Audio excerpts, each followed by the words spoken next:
un passage un peu dramatique qui serait inclus dans Kaamelott parce que les événements amènent l'histoire à cet endroit.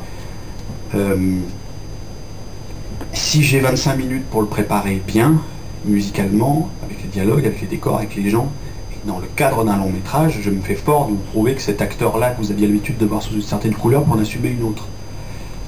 C'est pour ça que j'essaye de pousser les murs un peu de mon format, parce que c'est très difficile de préparer ces choses-là quand vous devez sans arrêt couper. Mais je me sens de préparer le terrain pour que ça paraisse très naturel en fait. Parce que je vois pas de différence en fait entre... Moi j'utilise pas le mot comique, j'utilise même pas le mot humour, je parle simplement de réalisme de langage, de réalisme de quotidienneté si vous voulez, ou de simplicité.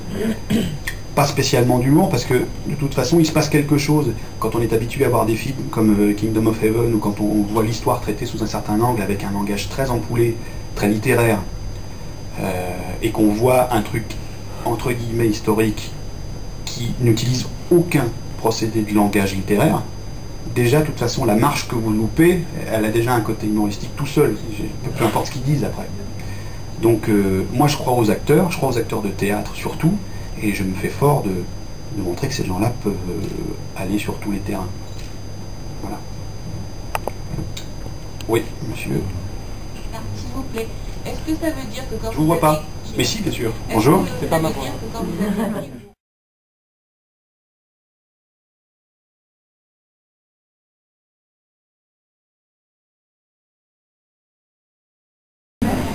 Oui, non, mais oui, effectivement, j'aurais du mal à quelqu'un qui est pas du tout sur ce truc-là, quelqu'un qui fabrique beaucoup son rôle, par exemple, qui le construit énormément, qui se met dans des états, ce qu'on appelle des états.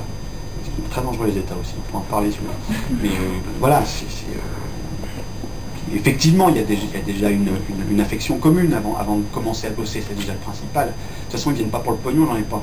Ils viennent pas pour la notoriété, ils l'ont déjà, donc il faut qu'ils s'amusent, ces gens-là. C'est la seule chose que je leur dois, à la limite, c'est qu'ils passent un... J'ai plaisir à le faire, quoi. En tout cas, ça se sent, c'est déjà. Mais je vous remercie. Oui, moi, je suis spectateur, hein, je ne suis pas professionnel. Je voulais savoir comment s'il y a une négociation autour de la liberté de création. C'est-à-dire, est-ce que vous avez des pressions sur le casting? Est-ce que vous parliez tout à l'heure d'écrire tout seul ou d'être dans un staff d'auteurs? Est-ce que vous avez des pressions par rapport à ça? Est-ce qu'on vous dit oui, c'est bien, mais il faudrait peut-être écrire avec un tel, parce que ça passerait mieux? Ou est-ce que tant que vous faites de l'audimat, ou tant que ça se vend bien, est-ce qu'on vous laisse complètement faire comme vous voulez? C'est que des compromis tout le temps. C'est-à-dire que l'audimat, oui, évidemment, c'est l'outil de la liberté. C'est peut-être triste, mais c'est comme ça. Ça marche, on nous fout la paix, ça marche moins, on commence à vous donner des tas de conseils faux, pour la plupart du temps. Mais c'est la vie. Pour se passer des conseils faux, il faut que ça marche. Alors après, ce qui est des pressions, non.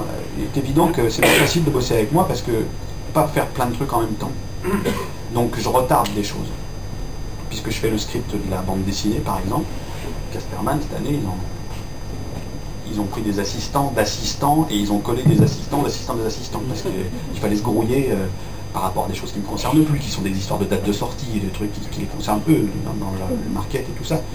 Mais j'étais tellement en retard sur le rendu de mon script que ça fout un bordel qui n'existe pas quand il y a un staff d'écriture organisé, voire un staff d'écriture B pour la BD et un C pour machin truc. Évidemment, je ne suis pas très industriel dans ma... sauf qu'il se trouve que la cohérence de ce qui est fabriqué, ça vient du fait que je suis tout seul. Donc c'est un compromis, les gens le tolèrent. Les gens qui sont par exemple pas du tout versés dans la fabrication artistique des choses et qui sont purement dans le contrat, purement dans les dates, purement dans les finances, c'est une chose qu'ils envisagent. Voilà. Ils n'en ont pas le détail, comme moi j'ai pas le détail de leur fonction, ils n'ont pas le détail de ça, ils n'ont pas le détail de ce que c'est que fabriquer Kaamelott, ce que c'est que l'écrire, ce que c'est qu'écrire en général, ce que c'est que... Bon voilà, ça leur échappe. Donc ils peuvent s'inquiéter de temps en temps de me voir un peu isolé. Mais ils font confiance parce qu'au bout d'un moment, ça confirme que ça marche. Voilà, ça fait 3 ans, ça fait beaucoup de DVD vendus, ça fait un attachement du public.